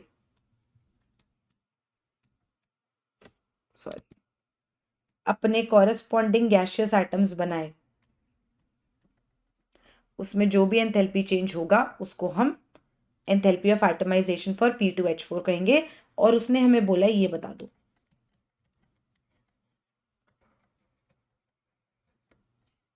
अब यहां तक पहुंचेंगे कैसे, डेल्टा H1 और डेल्टा H2 निकालेंगे कैसे? मुझे बॉन्ड एंथैल्पीज दी हुई हैं, तो मैं यहाँ बॉन्ड एंथैल्पीज यूज करके इस रिएक्शन की एंथैल्पी चेंज निकाल सकती हूँ, which is the enthalpy of atomization. मैंने definition of enthalpy of atomization use करके पहली इक्वेशन लिखी, definition of enthalpy of atomization use करके दूसरी इक्वेशन लिखी। करेक्ट है ना? तो अब मैं बॉन्ड एनर्जीज को यूज करके ये वैल्यूज निकालूंगी। पहले केस में डेल्टा H1 आएगा bond energy of reactant minus bond energy of product. Bond energy of reactant में 3 पीएच बॉन्ड्स है, तो 3 इंटू 76 माइनस प्रोडक्ट तो कुछ है ही नहीं, प्रोडक्ट में तो कोई बॉन्ड एनर्जीज है ही नहीं, तो ये कितना आ जाएगा? ये आ रहा है ना, ये आएगा। ठीक है। नीचे वाले केस में bond energies reactant minus product, reactant में एक पीपी बॉन्ड है विच वुड बी 51। कितने पीएच बॉन्ड्स हैं?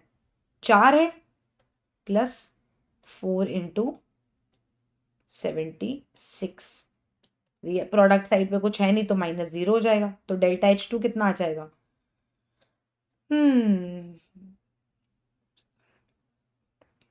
304, 51 प्लस 304, 5, 5 355, तो 228 माइनस 355 करेंगे।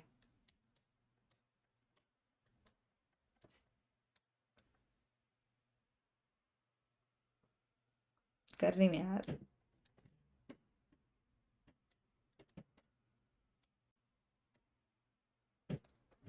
-127, तो बस डिफरेंस पूछा है, सभी वैल्यूज पॉजिटिव में है तो हमने ये लिख लिया। ठीक है, देखो ये क्वेश्चन ऐसे डिफिकल्ट नहीं है, पर अगर मुझे डेफिनेशंस अच्छे से नहीं आती और मुझे डेफिनेशंस को कोरिलेट करना नहीं आता तो ये क्वेश्चन टफ है फिर मेरे लिए। ठीक है, next question, the difference between delta H and delta E. Gaseous reactions होते हैं तो एंथैल्पी चेंज और इंटरनल एनर्जी चेंज ऐसे लिखा जाता है। वे डेल्टा एन जी क्या होता है, stoichiometric coefficients of gaseous product minus stoichiometric coefficients of gaseous reactants, ये होता है डेल्टा एन जी। तो delta H minus delta E हो जाएगा delta N G R T. Delta N G कितना है, 3 गैसियस प्रोडक्ट्स माइनस 5 और 1 6, तो 3 माइनस 6 -3 आर टी, आंसर आ जाएगा 2। फॉर्मूला बेस था। Next, during the complete combustion of 1 mole of butane, 1 mole of butane जब कंप्लीटली कंबशन करता है तो 2658 kilo joule of energy is released. 1 mole of butane should undergo combustion.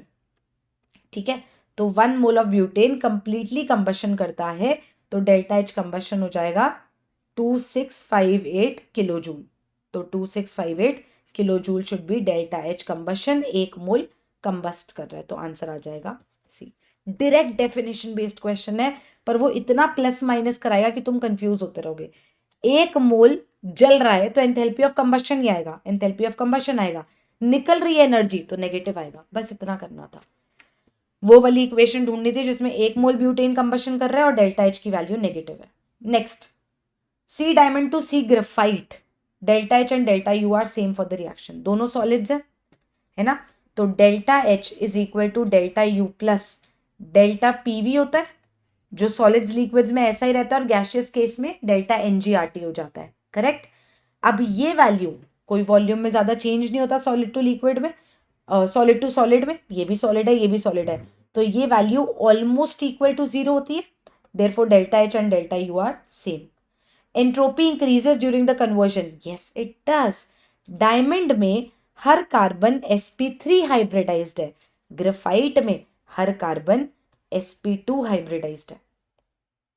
Correct, तो जब हम sp3 से sp2 जाते हैं तो एंट्रोपी बढ़ती है, कम बंधा हुआ है, एक वैलेंसी अभी भी फ्री है, तो इस केस में एंट्रोपी बढ़ रही है, सही बात है, ये भी सही बात है, पर ये इसका रीजन थोड़ी है, ऊपर वाले का रीजन थोड़ी है, ऊपर वाले का तो रीजन ये है कि वॉल्यूम में ज्यादा चेंजेस नहीं आते हैं। नेक्स्ट क्वेश्चन, अभी तक हमने पूरी थर्मोकेमिस्ट्री भी कवर कर लिया, बहुत सारे क्वेश्चंस थे, कुछ टफ क्वेश्चंस थे, दिमाग खराब हुआ होगा, लेकिन अगर आपको ये बातें समझ आ गई हैं तो आई प्रॉमिस आप पेपर में फंसोगे नहीं जब डेफिनेशन बेस्ड न्यूमेरिकल क्वेश्चंस आएंगे। ठीक है, एंड अगर फिर भी आपको कोई दिक्कत तकलीफ दुख परेशानी है तो आप प्लीज कॉमेंट सेक्शन में जरूर जरूर जरूर बताओ। Next, entropy and spontaneity, spontaneity के मैंने स्पेलिंग सही लिखे है ना, I hope. The enthalpy and entropy for the reaction, एक रिएक्शन है जहां पे लिक्विड और गैस मिलके गैस बना रहे हैं, मतलब यहाँ पे एक गैस से यहाँ पे 2 गैस बन रही है, तो एंट्रोपी तो बढ़ेगी, तो एंट्रोपी पॉजिटिव है, बिल्कुल सही बात है। एंथैल्पी भी दिया हुआ है, the temperature at which it is at equilibrium is, equilibrium पे होता है जब डेल्टा जी 0 होता है। करेक्ट, इसका मतलब delta H minus T delta S की वैल्यू 0 होनी चाहिए, जिसका मतलब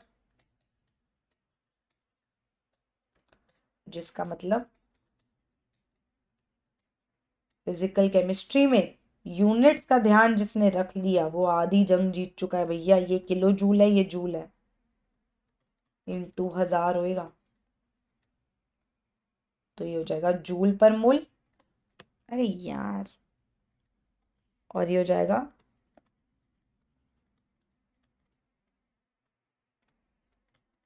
पर मोल से पर मोल, जूल से जूल, केल्विन में आंसर आएगा 30,000/105। इसको सॉल्व वॉल्व करोगे तो तुम्हारा टेम्परेचर आ जाएगा। अब सॉल्व नहीं करके दिखाऊंगी यार, आ जाएगा 300 के आसपास आना चाहिए। नेक्स्ट। ओके, ऐसा क्वेश्चन अभी इसी साल जेई में भी आया था, तो देख लेते हैं इसको। क्या याद रखना होता है इसमें? Delta H. इसमें तो बहुत बच्चे फंसते हैं।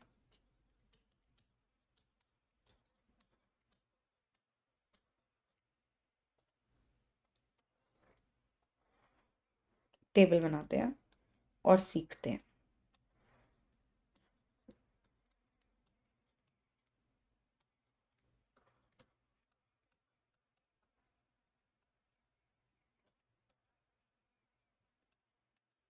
हाँ जी, शुरू करें। अगर कहीं डेल्टा एच पॉजिटिव हो और डेल्टा एस भी पॉजिटिव हो, एंथैल्पी चेंज भी पॉजिटिव एंड एंट्रोपी चेंज भी पॉजिटिव, तब वो रिएक्शन स्पॉन्टेनियस कब होता है? ठीक है, ऐसे सवाल आते हैं, समझो। स्पॉन्टेनियस होने के लिए डेल्टा जी की वैल्यू नेगेटिव आनी चाहिए, है ना। एक चीज याद रखना, टेम्परेचर की वैल्यू ऑलवेज पॉजिटिव होती है, क्योंकि हम केल्विन में लेते हैं।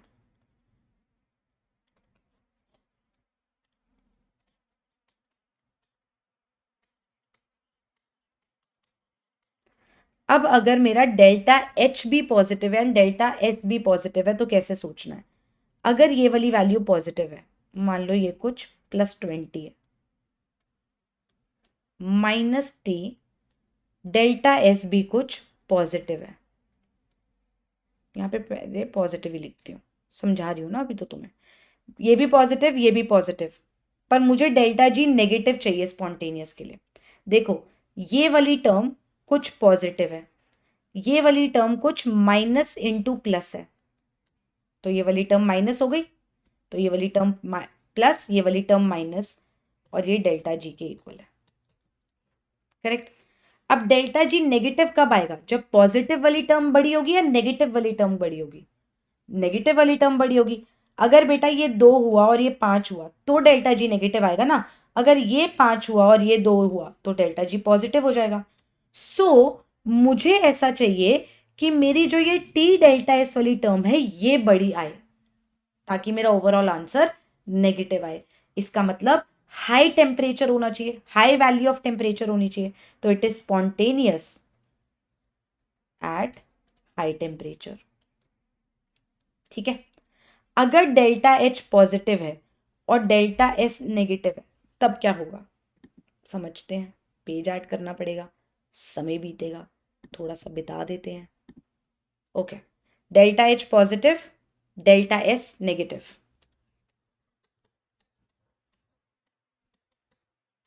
स्पॉन्टेनियस के लिए मुझे ये भाई साहब नेगेटिव चाहिए। ठीक है, delta H positive minus temperature into something which is negative, यही बोला ना मैंने? अच्छा, तो ये वाली टर्म पॉजिटिव है, माइनस माइनस ये वाली टर्म भी पॉजिटिव हो जाएगी, तो प्लस प्लस हो गया सब कुछ, तो डेल्टा जी नेगेटिव कभी आ ही नहीं सकता है, तो it is always non spontaneous her temperature पे। ऐसे रिएक्शंस जहां पे डेल्टा एच पॉजिटिव हो और डेल्टा एच एस नेगेटिव हो, तो वो ऑलवेज नॉन स्पॉन्टेनियस है at all temperatures. Next case देखते हैं। अगर डेल्टा एच भी नेगेटिव हो और डेल्टा एस भी नेगेटिव हो, तब कैसे सोचेंगे? ये भाई साहब भी नेगेटिव, -T इंटू ये भाई साहब भी नेगेटिव। अच्छा जी, ये भाई साहब negative, minus minus plus something, है ना, +T इंटू डेल्टा एस की जो भी मैग्नीट्यूड था। करेक्ट। एक टर्म नेगेटिव, एक टर्म पॉजिटिव।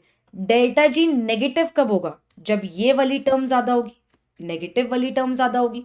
इसका मतलब लो टेम्परेचर होना चाहिए, टी की वैल्यू कम होनी चाहिए, तो ये वाले reactions spontaneous at low temperature होते हैं। ऐसे रिएक्शंस जहां एंथैल्पी चेंज भी नेगेटिव होता है एंड एंट्रोपी चेंज भी नेगेटिव होता है, ऐसे रिएक्शंस जनरली लो टेम्परेचर पे स्पॉन्टेनियस होते हैं। किससे लो? किससे low? Lower than equilibrium temperature. और किससे high? Higher than equilibrium temperature. तो अगर उसका इक्विलिब्रियम टेम्परेचर 200 केल्विन है, इस रिएक्शन में अगर इक्विलिब्रियम टेम्परेचर 200 केल्विन है तो स्पॉन्टेनियस होने के लिए टेम्परेचर 200 से ज्यादा होना चाहिए। ये लॉजिक होता है। ठीक है। चौथा केस, अगर ये नेगेटिव और ये पॉजिटिव है, तो अगर डेल्टा एच नेगेटिव है और डेल्टा एस पॉजिटिव है तो ये वाली term negative, minus plus minus minus होता है तो माइनस समथिंग हो गया। दोनों ही टर्म्स नेगेटिव है तो ऑलवेज स्पॉन्टेनियस होंगे ऐसे रिएक्शंस। ऐसे रिएक्शंस जहां एंथैल्पी चेंज नेगेटिव हो एंड एंट्रोपी चेंज पॉजिटिव हो, ऐसे रिएक्शंस हर टेम्परेचर पे स्पॉन्टेनियस होते हैं। तो क्वेश्चन अब ये है कि अगर डेल्टा एच नेगेटिव है, डेल्टा एस, ओ सॉरी डेल्टा एच नहीं दिया हुआ, delta S negative delta G positive है तो वो तो नॉन स्पॉन्टेनियस होंगे। अगर डेल्टा जी पॉजिटिव है तो वो non spontaneous at all temperatures होंगे। तो ए का 3 आंसर या तो 1 है या तो 4 है। ठीक है। अब अगर delta H negative and delta S negative, delta H negative and delta S negative, तो वो लो टेम्परेचर पे स्पॉन्टेनियस होंगे। लो टेम्परेचर पे स्पॉन्टेनियस, इसका मतलब हाई टेम्परेचर पे नॉन स्पॉन्टेनियस। बी का 1 है, आंसर आ गया। ठीक है। Next question here, change in entropy is negative for, negative entropy change, liquid से गैस जाते हैं तो पॉजिटिव, गैसेस बढ़ती हैं तो पॉजिटिव। अगर आप हाई प्रेशर से लो प्रेशर पे जा रहे हो, मतलब आप वॉल्यूम बढ़ा रहे हो, मतलब आप एक्सपेंशन कर रहे हो, तो भी एंट्रोपी चेंज पॉजिटिव होता है। ठीक है। अगर आप टेम्परेचर कम करोगे तो एंट्रोपी चेंज नेगेटिव होगा। Please right it down. Generally आप लिक्विड से गैस जाओ, सॉलिड से लिक्विड जाओ, ठीक है, या सॉलिड से गैस जाओ, इन सब केसेस में एंट्रोपी बढ़ेगी। ठीक। अगर आप किसी गैस की एक्सपेंशन करोगे तो एंट्रोपी बढ़ेगी, किसी गैस का कंप्रेशन करोगे तो एंट्रोपी घटेगी। आप किसी गैस की वॉल्यूम बढ़ाओगे, वो ज्यादा फैलेगी, जितना ज्यादा फैलेगी उतना एंट्रोपी बढ़ेगी, जितना आप उसको कंप्रेस करोगे उतना एंट्रोपी घटेगी, क्योंकि उतनी वो ऑर्डर्ड होती जाएगी। तो solid to liquid, liquid to gas, solid to gas, इन सब रिएक्शंस में एंट्रोपी बढ़ेगी। Gas to liquid, liquid to solid and gas to solid, उल्टे रिएक्शंस में एंट्रोपी घटेगी। आप किसी गैस को एक्सपैंड करोगे तो एंट्रोपी बढ़ेगी, किसी गैस को कॉन्ट्रैक्ट करोगे, कंप्रेस करोगे तो एंट्रोपी घटेगी। टेम्परेचर बढ़ाओगे तो एंट्रोपी बढ़ेगी, टेम्परेचर घटाओगे तो एंट्रोपी घटेगी। ठीक है। अगर आप किसी अंडे को बॉईल करोगे तो आपको लगेगा आप लिक्विड से सॉलिड जा रहे हो, पर अंडे को बॉईल करने में डीनेचुरेशन ऑफ प्रोटीन होता है, बॉन्ड्स टूटते हैं ना, एंट्रोपी बढ़ती है। तो बॉइलिंग ऑफ एग में एंट्रोपी बढ़ती है, याद रखना। देख लो, एक ही क्वेश्चन में इतनी चीजें और बताती हूँ, प्लीज कदर कर लेना। लाइक कर देना वीडियो, कमेंट सेक्शन में बता देना हेल्प हुई है कि नहीं हुई, और अपने दोस्तों यारों को बता दो, सब्सक्राइब कर ले। बहुत मेहनत लग रही है, बहुत लंबी वीडियो बन रही है ये, और ये क्वेश्चंस भी खुद ही ढूंढ के लाती हूँ, कोई लोग नहीं रख रखे मैंने, तो बहुत मेहनत लग रही है। डेल्टा एच दिया है, डेल्टा एस दिया है, किलो कैलोरी, कैलोरी कन्वर्ट कर लेना भैया, ये 4000 हो जाएगा। The reaction is spontaneous when the temperature is, good question. Delta H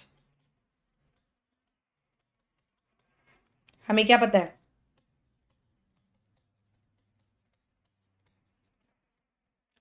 अगर ये भाई साहब पॉजिटिव हैं और ये भाई साहब भी पॉजिटिव हैं तो माइनस प्लस माइनस हो जाएगा, ये वाली टर्म नेगेटिव हो गई।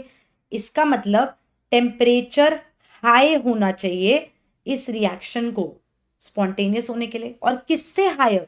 इक्विलिब्रियम टेम्परेचर से। क्या मैं इक्विलिब्रियम टेम्परेचर निकाल सकती हूँ? बिल्कुल, अभी सिखाया।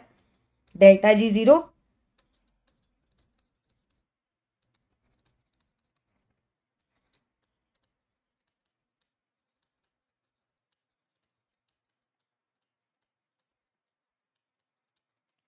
इसका मतलब इक्विलिब्रियम टेम्परेचर है 400 केल्विन, तो स्पॉन्टेनियस होने के लिए टेम्परेचर 400 से ज्यादा होना चाहिए, विच इज 500। बहुत अच्छा क्वेश्चन है ये, दोनों कॉन्सेप्ट्स मिक्स हुए हैं, तुम्हारी कॉन्सेप्ट बिल्डिंग के लिए बहुत अच्छा क्वेश्चन है ये, समझे? दोनों कॉन्सेप्ट यूज हुए हैं इसमें। Next question, for the reaction A plus B plus C gives C plus D plus Q, इसका मतलब क्या है कि प्रोडक्ट साइड पे हीट रिलीज हो रही है, प्रोडक्ट साइड पे हीट रिलीज हो रही है, मतलब ये एक एक्सोथर्मिक रिएक्शन है। Entropy change is positive, the reaction will be delta H negative है एंड डेल्टा S पॉजिटिव है। आ जाओ भैया, हाँ लिखा था मैंने, डेल्टा H नेगेटिव है और डेल्टा S पॉजिटिव है, the reaction will always be spontaneous. Delta H negative, delta S positive, always spontaneous. The reaction is possible at any temperature. बहुत ढूंढ के क्वेश्चंस लाई हूं, प्लीज बता देना कैसे लग रहे हैं। कॉन्सेप्ट बिल्डिंग कराना मेरा काम है, वो मैं पूरी कोशिश कर रही हूँ, रट्टे नहीं मरवा रही, हर क्वेश्चन के साथ कॉन्सेप्ट बता रही हूँ, बहुत मेहनत लग रही है।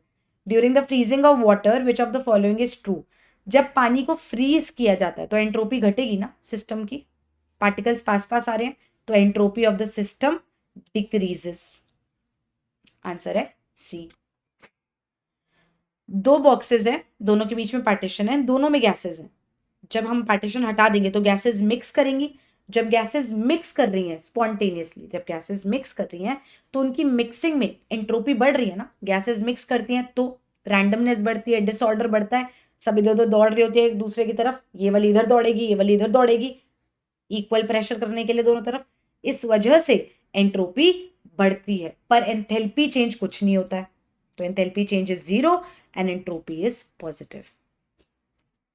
थैंक यू बोल देना क्वेश्चंस के लिए, कॉन्सेप्ट बिल्डिंग के लिए। Freezing of water at 0 degree Celsius decreases the entropy of surrounding, does it? Does it? जब आप पानी को फ्रीज करते हो तो बाहर की तरफ हीट दी जाती है, बाहर की तरफ हीट दी जाती है, तो बाहर की तरफ हीट बढ़ गई, बाहर की तरफ हीट बढ़ गई तो बाहर की एंट्रोपी बढ़ गई, तो assertion is false. Freezing is an exothermic process releasing heat to the surrounding. The reason is true. तो assertion is false but the reason is true. किधर है ये? होना चाहिए assertion is false but the reason is true.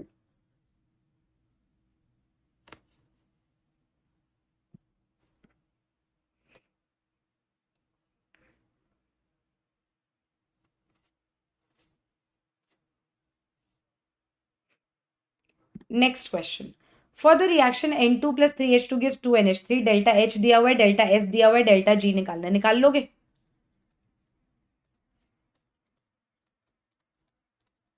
With units नहीं खेलोगे तो answer गलत आएगा, विद यूनिट्स खेलोगे तो गलत नहीं आएगा। देखो ये किलो जूल में है, ये जूल में है, units of delta G kilo joule में है, तो हमें किलो जूल में खेलना चाहिए। अगर मैं सिर्फ फॉर्मूला बेस्ड क्वेश्चन करा रही हूँ ना, तो मैं सिर्फ इसलिए नहीं करा रही हूँ देखो तुमसे फॉर्मूला लग रहा है, नहीं, यूनिट्स का ध्यान दो, इसलिए करा रही हूँ। टेम्परेचर केल्विन में होना चाहिए,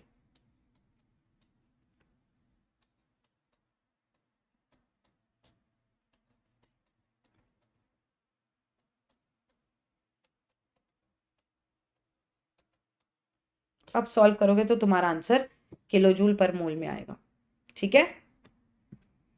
next, which of the following statements best describes the second law of thermodynamics? Second law of thermodynamics कहता है the entropy of an isolated system will always be increasing. Third law of thermodynamics, third law of thermodynamics कहता है किसी भी perfectly crystalline solid के लिए entropy absolute zero पे zero हो जाती है।